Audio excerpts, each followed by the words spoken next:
Good morning students. आज हम कक्षा 10 विषय हिंदी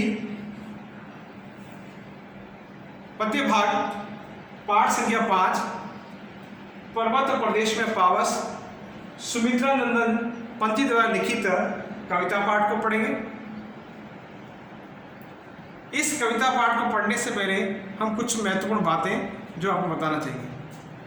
हमने PT1 से पूर्व कुछ जो कक्षाएं ली थी, उन कक्षाओं के द्वारा आपको कविता पाठ और गद्य रचनाओं को पढ़ाने का प्रयास किया। उसके बाद हम पुनः वापस जो हमारा PT2 होगा तथा जो अन्य परीक्षा होगी, उन परीक्षाओं के अंतर्गत जो आने वाले पाठ हैं उन सिलेबस के आधार पर बताने का प्रयास करेंगे। हमारा प्रयास रहेगा कि जो हमारी पाठ्य पुस्तक जो कक्षा 10th की है उसमें जितने भी पाठ हैं उनको सबको पढ़ाने का प्रयास किया जाएगा, लेकिन जो कुछ पाठ जो महत्वपूर्ण पाठ बनते हैं जो परीक्षा की दृष्टि से उनको पहले पढ़ाने का प्रयास किया जा रहा है। तो आइए अब हम जानते हैं पर्वत प्रदेश में पावस जो कविता सुमित्रा नंदन पंथी द्वारा लिखित गई है, इस कविता पाठ को पढ़ने का प्रयास करते हैं। इस कविता पाठ को पढ़ने से पूर्व इसके जो रचयिता हैं कवि सुमित्रा नंदन पंथी, उनके जीवन परिचय को अंदर जानने का प्रयास करते हैं। सुमित्रा नंदन पंत जिनका जीवन काल 1900 से लगाकर 1977 तक रहा।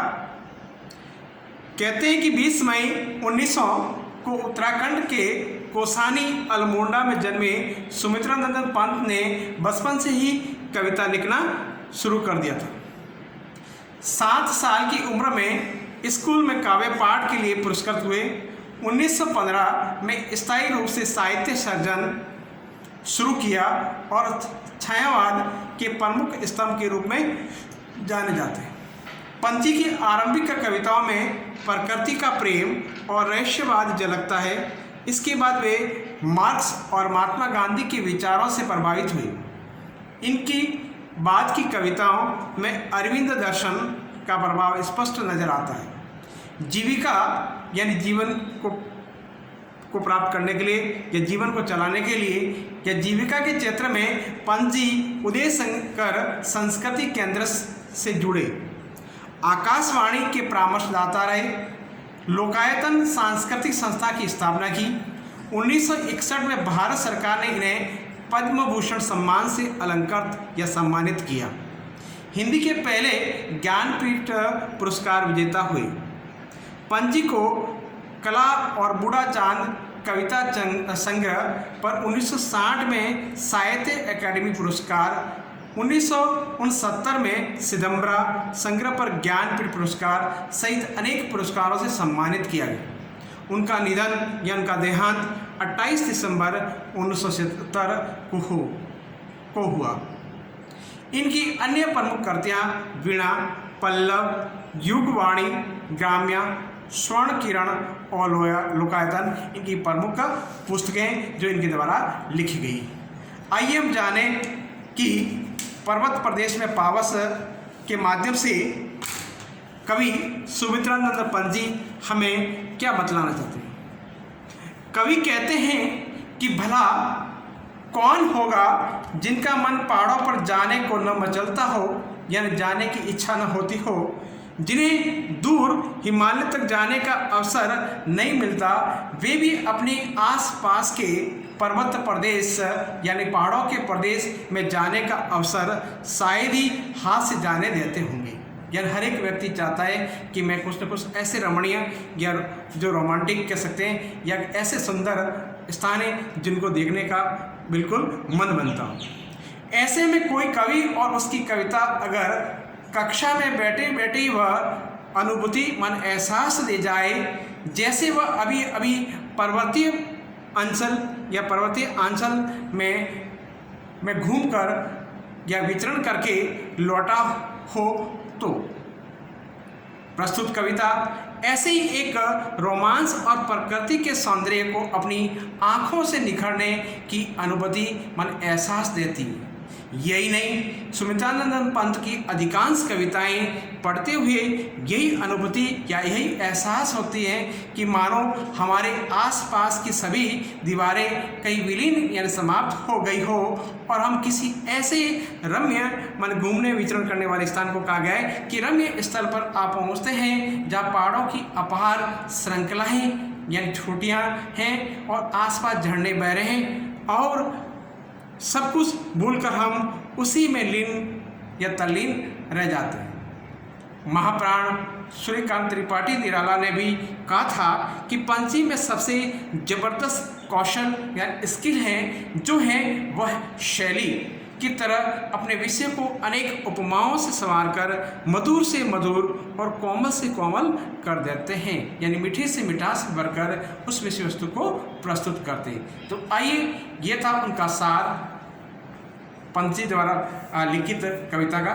तो आइए हम जानते हैं कि पर्वत प्रदेश में पावस जो हमारी प्रकृति की एक अद्भुत रचना को बताने का प्रयास किया है। तो आइए सबसे पहले इस हम काव्य पाठ को पढ़ते हैं, उसके बाद इसका हम जो भी शल्लाद बनता है उसको समझने का प्रयास करते हैं। कवि कहते हैं कि पावस ऋतु थी पर्वत प्रदेश, पल पल परिवर्तन प्रकृति वेश, मेघाकार पर्वत अपार, अपने शश दृढ़ सुमन फाड़, अवलोक रहे बार बार, नीचे जल में नीज महाकाल, जिसके चरणों में है पला है ताल, दर्पण सा फैला है विशाल, गिरी का गौरव गाकर इस जल मद में नस्ल उत्तेजित कर, मोती सी लड़ियों से सुधर जरते हैं झाग भरे निर्जर, गिरिवर के उड़ से उठ उठ कर उस आकांक्षाओं से तरवर है झाँक रहे नीरव नभ पर, अनिमेष अटल कुछ है चिंता पर, उड़ गया अचानक लोधुबर, फड़का अपार पारत के पर,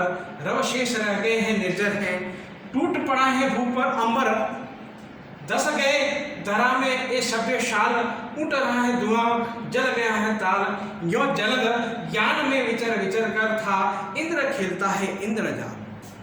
तो ये प्रकृति की सुंदर रचना को बताने का प्रयास किया है। इस कविता पाठ के माध्यम से कवि ने प्रकृति के जो पहाड़ों की जो रचना है उसको बताने का प्रयास किया है। इस कविता पाठ के माध्यम से कवि ने स्पष्ट करना चाहे हैं कि पर्वतीय प्रदेश में जो वर्षा ऋतु का वर्णन किस प्रकार हो वो इस माध्यम से बताने का प्रयास किया है। कहते हैं कि पर्वतीय जो प्रदेश जो होता है वह वर्षा ऋतु में प्रकृति पल पल के अंतर्गत या क्षण क्षण के अंतर्गत परिवर्तन होती रहती है और पर्वत के नीचे एक बहुत बड़ा सा जो पानी का तालाब है वो बिल्कुल एक दर्पण का यानी कांच का काम करता है कि किस प्रकार से इस पानी के अंतर्गत उस पहाड़ की परछाई दिखाई देती है उसको भी बताने का प्रयास किया है। उस पहाड़ों पर होने वाले पेड़ पौधों की सुंदरता, उस पहाड़ों पर जो फूल खिले हैं उनकी सुंदरता को भी इस काव्य पाठ के माध्यम से बताने का प्रयास किया है। उसके साथ साथ में जो फूल हैं, जो पर्वत की आंखें हो गई हैं और उन्हें जब बार बार दर्पण के अंतर्गत बड़े रूप में देखने का प्रयास करते हैं तो वो फूल बहुत ही सुंदर और मनमोहक दिखलाई देते हैं। कहते हैं कि पर्वत से गिरने वाले जो झरने हैं वो जर्जर के जो स्वर है यानी उनकी कलरों की आवाज़ है वो बहुत बढ़िया सुंदर सी एक गौरव गाथा सुनाई देती हो, इस प्रकार हमें दिखलाई देता है या सुनाई देता है। फिर कहते हैं कि छोटियों पर हमारी जो उनकी पर्वत की बड़ी बड़ी जो ऊंची चोटियाँ हैं जो उनको छूने के लिए हमारी उस आकांक्षाओं को प्राप्त करने को प्रेरित करती हैं। वे कहते हैं कि मानो ये चुपचाप खड़े हैं, बिना पलक जमाए खड़े हैं और वे अपनी चिंता में मग्न होकर इस नीले आकाश को निहार रहे हैं, उसको भी देखने का हम प्रयास करेंगे। फिर कहते हैं कि जब बारिश के बादल के रूप में जब पहाड़ों पर आ जाता है तो वो किस प्रकार सुंदरता दिखलाई जाता है उसको भी बताने का प्रयास किया है इस कविता पाठ के माध्यम। वे कहते हैं कि अचानक बादल ऐसे ऊपर उठ मानो पूरा पहाड़ अपने पंख फड़ाकर चला उड़ा आ रहा हो और झरने निकलना बंद हो जाते हैं और उनका शोर ही शोर आ जाता है, यानी बारिश की ध्वनि तेज आ जाती है और बादलों के कारण जो बड़े बड़े जो पहाड़ों पर जो पेड़ हैं, जो शाल के पेड़ हैं, वे भी इस बारिश के अधिक भाव के कारण भूस्खलन के माध्यम से वो नीचे गिर जाते हैं और किस प्रकार से वे पानी के बहाव के साथ में उस नीचे बने हुए तालाब के अंदर आते हैं। जब पानी तालाब के अंदर गिर जाता है तो उससे निकलने वाले धुएं को भी एक बादल का रूप बना दिया गया है। तो वो कहता है कि जैसे मानो पानी के गिरने के कारण निकले हुए धुएं को दिखलाई करते हुए कहते हैं कि मानो तालाब के अंदर आग लगी हो और तालाब पूरा जल उठा हो। तो इस प्रकार की बातों को उसको बड़ा ही सुशोभित करने का प्रयास किया। कहते हैं कि जो इस प्रकृति की जो लीला है, जो करने वाला इंद्र देवता है, वो घूम घूम कर इस इंद्र लीला को करता रहता है। तो ये देखिए इस प्रकार से इसका जो हमें सामान्य परिचय के माध्यम से बताने का प्रयास करते हैं। तो आइए अब हम जानते हैं इस पूरी कविता पाठ के पंक्तियों का पूरा सार समझते, उसका सलार समझे, उसका अर्थ समझे। आइए हम जानते हैं कविता। कवि कहते हैं कि पावस ऋतु थी पर्वत प्रदेश, पल पल परिवर्ती प्रकृति वेश। कवि कहता है कि पर्वतीय क्षेत्र था, वर्षा ऋतु में ऐसा लगता है कि मानो प्रकृति है पल पल अपना रूप बदल रही है। मेखलाकार पर्वत अपार अपने शस्त्र दृढ़ सुमन फाड़, अवलोक रहा है बार बार नीचे जल में निज है महाकाल। कवि कहते हैं कि मानो कि सामने एक विशाल का जो पर्वत है, जो इस प्रकार के कुंभड़ की तरह करदरी के आकार में खड़ा है, वो एक समान रूप से दूर तक फैला हुआ है। उस पर जो है उस पर दृढ़ सुमन मारे फूलों को कहा गया है कि पहाड़ पर कि उस पर हजारों फूल खिले हुए हैं और वे फूल मानो पर्वत की आँखों का कार्य करते हैं, आँखें बने हुए हैं। ऐसा लगता है कि मानो पर्वत अपनी हजार हजार आँखों से नीचे फैले हुए जल में अपने विशाल आकार को निहार रहा है। जिसके चरणों में पला है दर्पण सा फैला एक विशाल। वे कहते हैं उस पर्वत के पांवों के पास एक विशाल तालाब है जो दर्पण के समान साफ और स्वच्छ और पारदर्शी था और उसमें से पर्वत का एक बिल्कुल उसकी परछाई या प्रतिबिंब झांक रहा है। कवि आगे कहते हैं कि गिरी का गौरव गाकर जर्जर मद में नस नस उत्तेजित कर, मोती की लड़ियों से सुंदर जरते जाग भरे निर्जर गिरिवर के उर से उठ कर उस आकांक्षाओं से तरोवर है जहाँ करे नीरव नप्पर अनिमेष अटल और कुछ चिंता पर। कवि कहते हैं कि पहाड़ों की छाती पर बहने वाले झाग जैसे जल वाले झरने जैसे मरोम लगते हैं, मानो ये मोतियों की लड़ियों हो।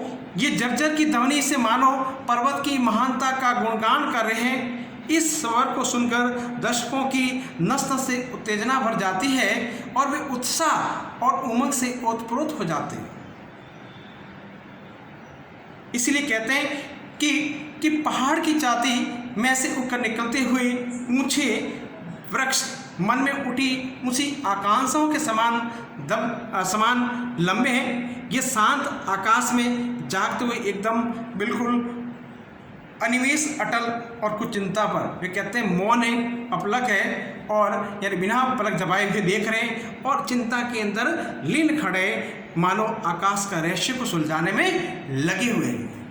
फिर आगे कहते हैं उड़ गया अचानक लो भूधर, फड़का अपार पारत के पर, रव शेष रह गए निर्जर है, टूट पड़ा है भू अंबर, दस गए धरा के सपे शाल, उठ रहा है धुआं जल गया है ताल, यो जलदयान में विचर था, इंद्र जेल खेलता इंद्रजाल। कवि कहते हैं लो उधर देखो, एक पूरा पहाड़ के समान सफ़ेद और चमकीले पंखों को फड़फड़ाता हुआ ऊपर आकाश से उड़ रहा है। तो कह सकते हैं कि अचानक पहाड़ के समान बहुत अधिक सफ़ेद और चमकीले बादल आकाश में छाए हुए हैं। यहाँ तक कि झरने भी दिखना बंद हो गए, बस उनकी झरझर आवाज़ बिल्कुल शेष रह गई है।